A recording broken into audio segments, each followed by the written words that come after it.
Hello అండి, welcome back to CA 365 days. Friends, ఈరోజు వీడియోలో వివిధ దినపత్రికల్లో వచ్చినటువంటి ఇంపార్టెంట్ కరెంట్ అఫైర్స్ సంబంధించినటువంటి ఇన్ఫర్మేషన్ని, అలాగే వార్తల్లో నిలిచినటువంటి కొన్ని విన్యాసాలకు సంబంధించి కానీ ఇంటర్నేషనల్ సంబంధించి నేషనల్ సంబంధించినటువంటి కరెంట్ అఫైర్స్ అనేది ఈ వీడియోలో క్లియర్గా ఎక్స్ప్లెయిన్ చేస్తాను.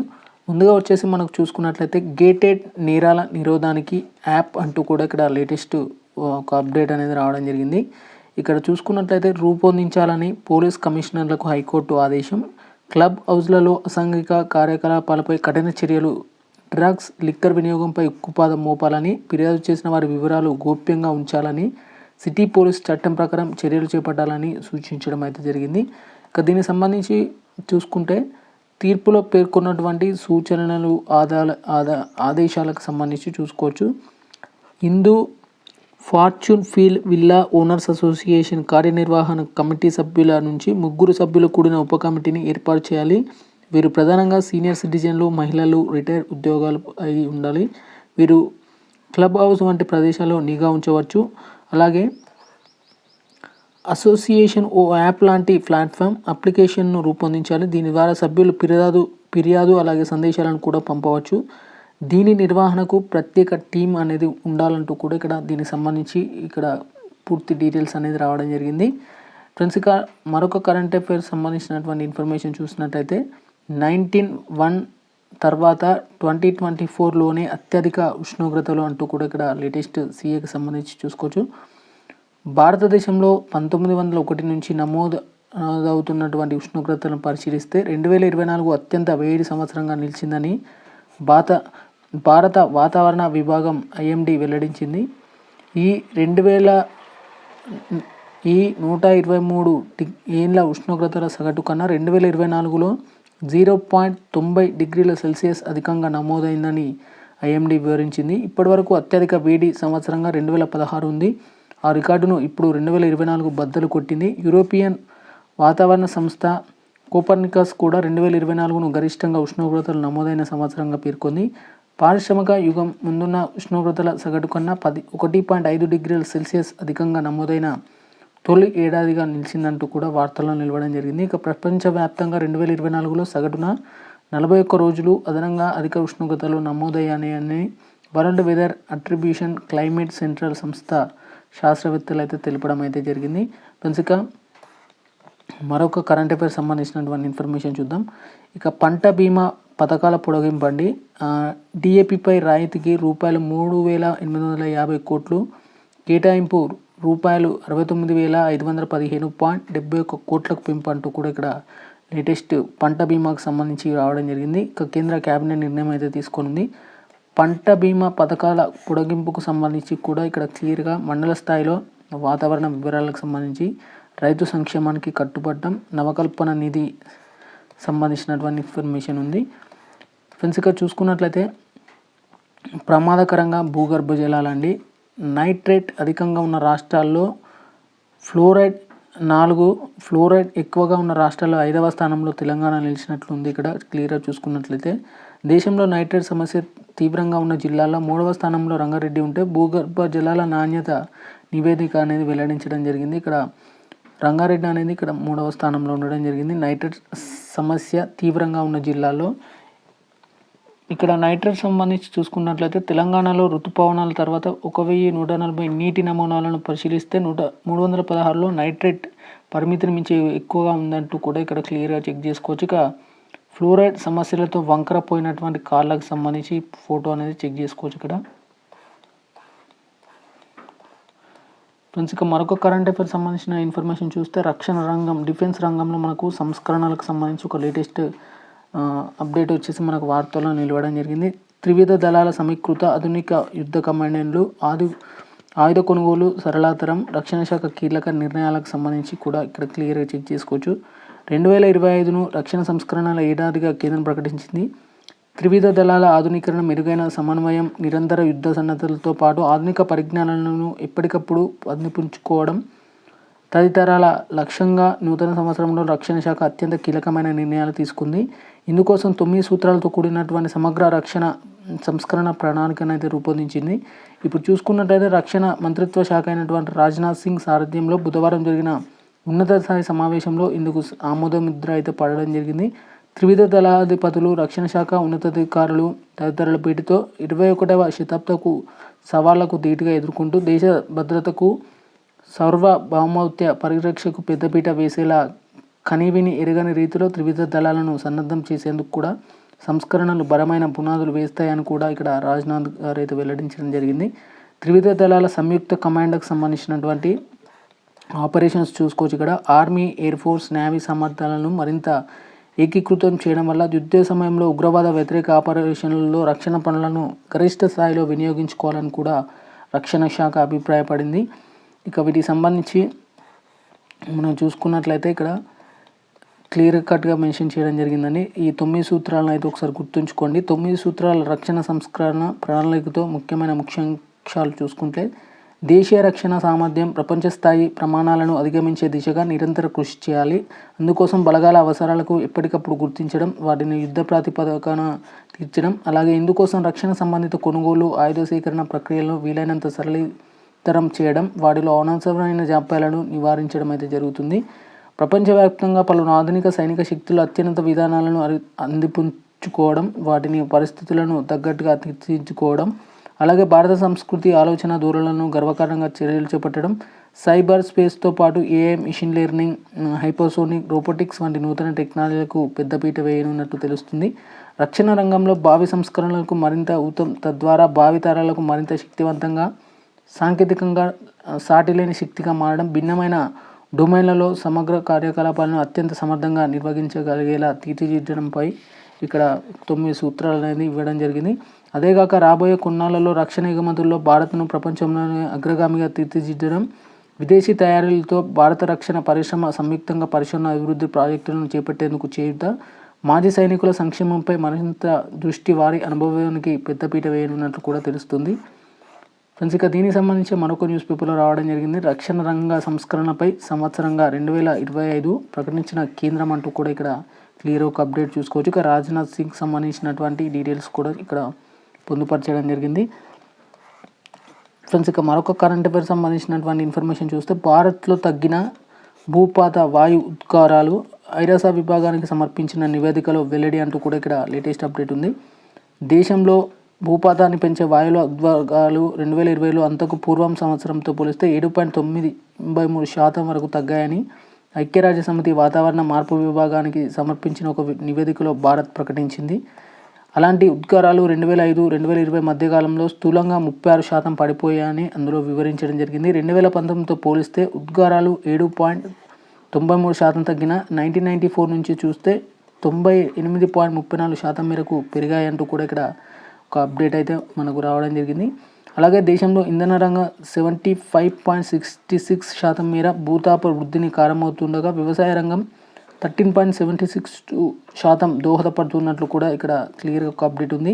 ఇక ప్రపంచ భారత జనాభాలో 18% అయితే 2022లో తలసరి వార్షిక ప్రాథమిక ఇంధన వినియోగం 25.4 గిగా జౌల్స్ అంటే జీకే మాత్రమే. ప్రపంచ తలసరి ఇంధన వినియోగం 78 జీజేలు కాగా అధికాదాయ దేశాల్లో ఇది 119 జీజేలు. అమెరికా తలసరి ఇంధన వినియోగం 277 జీజేలుగా ప్రకటించడం అయితే జరిగింది. ఫ్రెండ్స్, ఇక మరొక లేటెస్ట్ అప్డేట్ చూసుకున్నట్లయితే కరెంట్ అఫైర్ సంబంధించి జీఎస్టీ వసూలు 1.77 లక్షల కోట్లు అంటూ కూడా ఇక్కడ లేటెస్ట్ అప్డేట్ ఉంది. ఎకానమీకి సంబంధించి గతంతో పోలిస్తే డిసెంబర్ 7.3% వృద్ధి చెందినట్లు కూడా తెలుసుకోవచ్చు. ఇక్కడ వస్తు సేవల పన్ను వసూళ్ల అంతకంతకు పెరుగుతున్నాయి. గడిచిన సంవత్సరం చివరి నెలలో 1.77 లక్షల కోట్ల జీఎస్టీ వసూలైనట్లు కేంద్ర ప్రభుత్వం తాజాగా వెల్లడించింది. దీంట్లో సెంట్రల్ జీఎస్టీ కింద 32,836 కోట్లు వసూలవగా స్టేట్ జీఎస్టీ కింద 40,499 కోట్లు, ఇంటిగ్రేటెడ్ జీఎస్టీ కింద 47,783 కోట్లు, సెస్ రూపంలో రూపాయలు 11.471 కోట్లు వసూలయ్యాయి. అలాగే 22,490 కోట్లు రిఫండ్ రూపంలో చెల్లింపులు అయితే జరిగింది. ఇక మొత్తంగా డిసెంబర్లో చూసుకున్నట్లయితే మనకు రూపాయలు 1.77 లక్షల కోట్లు వసూలైనట్లు కూడా క్రితం ఏడాది కింద నెలలో వసూలైన రూపాయలు 1.65 లక్షల కోట్లతో పోలిస్తే 7.5% అధికమని పేర్కొనడం అయితే జరిగింది. దీంట్లో దేశీయంగా జరిపే లావాదేవీలపై విధించిన జీఎస్టీతో రూపాయలు 1.32 లక్షల కోట్లు సమకూరగా దిగుమతి చేసుకునే వస్తువులపై విధిస్తున్న పన్నుతో మరో 44,268 కోట్లు కూడా సమకూరాయంటూ కూడా ఇక్కడ స్టేట్ జీఎస్టీకి సంబంధించి అలాగే సెంట్రల్కి సంబంధించిన జీఎస్టీ సంబంధించి రావడం జరిగింది. ఫ్రెండ్స్, ఇక మరొక కరెంట్ అఫైర్స్ సంబంధించి చూసుకున్నట్లయితే దేశీయ విమానాలలో కూడా వైఫై సేవలు అందించేందుకు దేశంలో తొలిసారి ఎయిర్ ఇండియా అమలు చేస్తున్నట్లు కూడా ఇక్కడ లేటెస్ట్ అప్డేట్ ఉంది. దేశీయ విమాన ప్రయాణికులకు ఎయిర్ ఇండియా శుభవార్త చెప్పింది. తమ సంస్థకు చెందినటువంటి ఎయిర్ బస్ చూసుకోవచ్చండి, ఎయిర్ బస్ A350కి సంబంధించినటువంటి అలాగే బోయింగ్ 757-9కి సంబంధించినటువంటి ఎంపిక చేసిన కొన్ని ఎయిర్ బస్లకు సంబంధించి A321 నియో విమానాలకు చెందిన దేశీయ అంతర్జాతీయ సర్వీసులలో వైఫై ఇంటర్నెట్ సౌకర్యాన్ని కల్పిస్తున్నట్లు ఎయిర్ ఇండియా బుధవారం ఒక ప్రకటన ద్వారా తెలపడం జరిగింది. దేశీయ విమానాల సర్వీసెస్లో వైఫై ఇంటర్నెట్ కనెక్టివిటీని అందజేయడం ఇదే మొదటిసారి. ఈ ఘనత టాటా గ్రూప్లకు చెందిన ఎయిర్ ఇండియాకు దక్కింది. అంతర్జాతీయ విమానాలలో వైఫై సర్వీసెస్ విస్తార గత ఏడాది జూలై నెలలో మొట్టమొదటిసారి ప్రవేశపెట్టింది. నవంబర్లో విస్తార ఇండియాలో విలీనమైంది. భారత గగనతలంలో 10,000 అడుగుల ఎత్తులో చేరుకున్న తర్వాత విమానంలో మొబైల్ ఫోన్లు, ల్యాప్టాప్లు తదితర ఎలక్ట్రిక్ పరికరాలను వినియోగించడానికి అనుమతించినప్పుడు వైఫై ద్వారా మాత్రమే విమానాల్లో ఇంటర్నెట్ సర్వీసులను వాడడం సాధ్యమవుతుందని టెలికాం శాఖ నవంబర్లో ప్రకటించింది.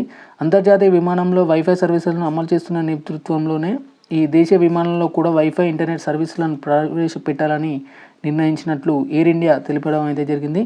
దాదాపు ఎయిర్ ఇండియా గ్రూప్లో ప్రస్తుతం 300 విమానాలు అయితే ఉండడం అయితే జరిగిందంటూ కూడా ఇక్కడ కరెంట్ అఫైర్స్ సంబంధించిన ఇన్ఫర్మేషన్ ఉంది. ఫ్రెండ్స్, ఇక మరొక కరెంట్ అఫైర్స్ సంబంధించి వాట్సాప్తో జరభద్రం, సైబర్ నేరగాళ్లు అస్త్రంగా మెసేజింగ్ యాప్, తర్వాత స్థానంలో టెలిగ్రామ్, ఇన్స్టాగ్రామ్ వెల్లడించిన కేంద్ర హోంశాఖ నివేదిక అంటూ కూడా ఇక్కడ లేటెస్ట్ సైబర్ క్రైమ్కి సంబంధించినటువంటి అప్డేట్ ఉంది.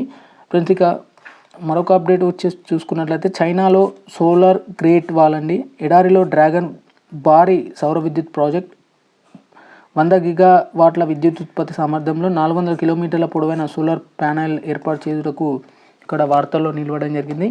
ఇక్కడ చూసుకున్నట్లయితే సౌర విద్యుత్ ఉత్పత్తి రంగంలో చైనా మరో అద్భుతాన్ని సృష్టించబోతుంది. 400 కిలోమీటర్ల పొడవులో భారీ సౌర విద్యుత్ ఫలకాలను ఏర్పాటు చేయనున్నది. ఇన్నర్ మంగోలియాలో సీ ఆఫ్ డెత్గా ప్రాచుర్యం పొందినటువంటి కుబూబీ ఎడారిలో, ఇక్కడ ఇంపార్టెంట్ అండి, ఈ ఎడారికి సంబంధించిన నేమ్ గుర్తుంచుకోవాలి, నిర్మిస్తున్నటువంటి ఈ ప్రాజెక్టును సోలార్ గ్రేట్ వాల్ అని పిలుస్తారు. ఇది ఏకంగా 100 గిగావాట్ల విద్యుత్తును ఉత్పత్తి చేసే సామర్థ్యంతో 5 కిలోమీటర్ల వెడల్పు, 400 కిలోమీటర్ల పొడవును ఈ ప్రాజెక్టు నిర్మాణం జరుగుతుంది. ఇప్పటికే 5.4 గిగావాట్ల విద్యుత్ ఉత్పత్తిని సరిపడా ఫలకాలను ఏర్పాటు చేసినట్లు కూడా అధికారులు అయితే చెప్పడం జరిగింది. ఇక రాజధాని బీజింగ్ విద్యుత్తును అందించాలనే లక్ష్యంతో చైనా ఈ భారీ ప్రాజెక్టును చేపట్టింది. 2030 నాటికి ఈ ప్రాజెక్టు పూర్తి కానుంది. నాసాకు చెందిన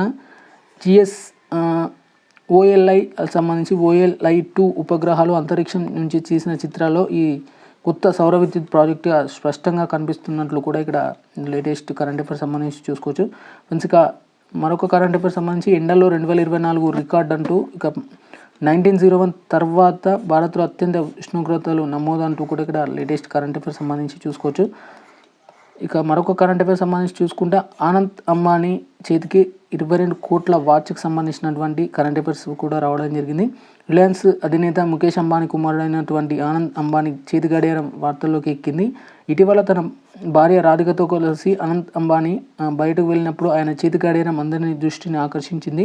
నీలం రంగు డయల్తో ఉన్న ఈ గడియారం గురించి ఔత్సాహికులు ఇంటర్నెట్లో వెతకగా దీనికి దిమ్మ తిరిగిపోయే విషయాలు బయటకు కనిపించాయి. రిచర్డ్ మిల్లే బ్రాండ్కి చెందినటువంటి ఈ వాచ్ ధర అక్షరాల రూపాయలు 22 కోట్లు ఉన్నట్లు గుర్తించారు.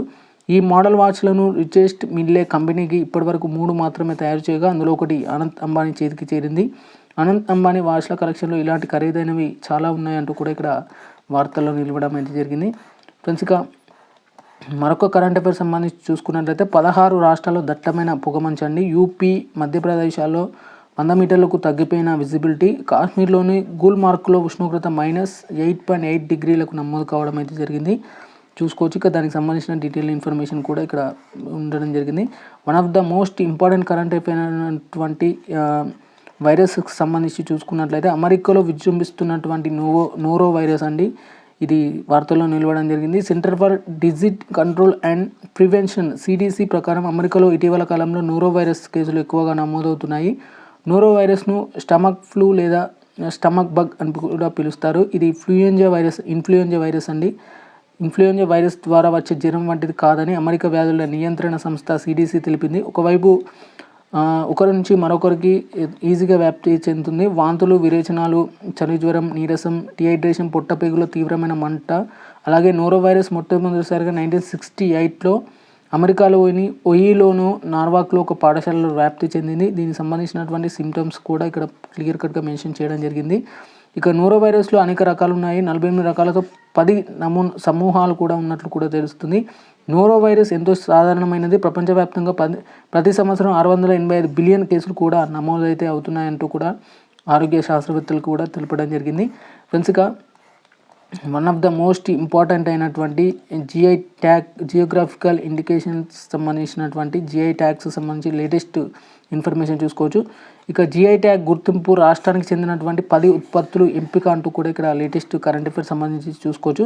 భౌగోళిక గుర్తింపు GI కోసం దరఖాస్తు చేసేందుకు రాష్ట్రానికి చెందిన 10 ఉత్పత్తులను ఎంపిక చేశారు. వీటిలో హైదరాబాద్ నుంచి నేమ్స్ గుర్తుంచుకోవాలండి ఖచ్చితంగా. హైదరాబాద్ నుంచి ముత్యాలు, మెదక్ నుంచి బాతిక్ పెయింటింగ్స్, నారాయణపేట నుంచి ఆభరణాలు, నల్గొండ నుంచి Banjara needle craft, Banjara tribal jewellery, అలాగే కొండ లక్ష్మణ్ బాపూజీ నుంచి హార్టికల్చర్ యూనివర్సిటీ నుంచి సీతాఫలం, నల్గొండ నుంచి ఫ్లయింగ్ మెలోన్, అలాగే అన్బార్షి అంటే ద్రాక్ష, ఖమ్మం నుంచి మిర్చి, ఆర్మూర్ నుంచి పసుపు ఉన్నాయి. అయితే గతంలో controller of general of painting and designs and trade mark పంపిన వరంగల్ చపాటా మిర్చికి 2025లో ఏప్రిల్లో గుర్తింపు లభించే అవకాశం ఉన్నట్లు కూడా తెలుస్తుంది. ఇక GI గుర్తింపు మంజూరుకు సంబంధించి ఉత్పత్తుల చరిత్ర, వాటి భౌగోళిక మూలాలు కానీ ఖ్యాతి తదితర అంశాల ఆధారంగా కేంద్ర వాణిజ్య పరిశ్రమల మంత్రిత్వ శాఖ ఆధీనంలోని controller of general of patents, design and trade marks విభాగంలోని భౌతిక గుర్తింపును మంజూరు చేస్తుంది. ఇప్పటి వరకు దేశవ్యాప్తంగా ఇక్కడ గుర్తుంచుకోవాలండి 1408 ఉత్పత్తులకు GI కోసం దరఖాస్తు చేయగా అందులో 658 ఉత్పత్తులకు గుర్తింపు అయితే లభించింది. అంటే టోటల్గా మనకు 658 GI ట్యాగ్స్ అయితే అవైలబుల్గా అయితే ఉన్నట్లు కూడా తెలుస్తుంది. GI ట్యాగ్తో ఉపయోగాలు ఏంటంటే, ఒక్కసారి ఆ ఉత్పత్తికి జియోగ్రఫికల్ ఇండికేషన్ ట్యాగ్ వస్తే దానికి ప్రత్యేకమైన విలువ ఉంటుంది. ఆ కళాశాలకు ప్రపంచవ్యాప్తంగా గుర్తింపు అయితే లభించడం అయితే జరుగుతుంది. ఆర్థిక ప్రయోజనాలకు సంబంధించి GI ట్యాగ్ ఉన్న ఉత్పత్తులు అవి గుర్తించిన నాణ్యత, ప్రామాణిక ఆధారంగా ఎప్పటికప్పుడు వాటికి అధిక ధరలు అయితే పొందడం అయితే జరుగుతుంది. ఇక మేధో సంపత్తి రక్షణ అండి. రైతులు, చేతివృత్తి కళాకారులు, ఇతర ఉత్పత్తిదారులు ఆర్థిక అవసరాలకు మెరుగుపరిచేందుకు, వారి సాంప్రదాయ పరిజ్ఞానాన్ని రక్షించడానికి, సాంస్కృతిక వారసత్వాన్ని ప్రోత్సహించేందుకే విశేషంగా ఈ GI ట్యాగ్స్ అనేది కృషి చేయడం జరుగుతుంది. సాంస్కృతిక గుర్తింపు వచ్చేసి GI ట్యాగ్ గుర్తింపు కలిగిన ఉత్పత్తులు ప్రత్యేక సాంస్కృతిక, చారిత్రక ప్రాముఖ్యతను కూడా ప్రోత్సహిస్తూ పర్యాటక రంగాన్ని విశేషిస్తూ కూడా ఆకర్షించడం జరుగుతుంది. మేధో సంపత్తి రక్షణ అంటే GI ట్యాగులు కలిగినటువంటి ఏదైతే ఉత్పత్తులు ఉన్నాయో చట్టపరమైన రక్షణ లభించడంతో పాటు ఉత్పత్తి పేరు, అనుకరణ, నకిలీవా లేదా తయారు చేయకుండా రక్షణ పొందుతాయి. కేవలం జియో ట్యాగింగ్ పొందిన ప్రాంతం నుంచే మాత్రమే నిజమైన ఉత్పత్తులను విక్రయించుకోవాలని కూడా అనుమతి అయితే పొందినట్లు కూడా ఇక్కడ లేటెస్ట్ కరెంట్ అఫైర్స్ సంబంధించినటువంటి ఇన్ఫర్మేషన్ ఉంది. మీకు ఈ జనవరి 2కి సంబంధించినటువంటి కరెంట్ అఫైర్స్ వచ్చేసి ఇవ్వండి. మీకు 1 జనవరికి సంబంధించినటువంటి ప్రీవియస్ వీడియోలో ఉన్నాయి, ఒకసారి క్లియర్గా చెక్ చేయండి. ఈ వీడియో మీకు నచ్చితే మాత్రం ఖచ్చితంగా లైక్ చేయడానికి అయితే ప్రయత్నం చేయండి.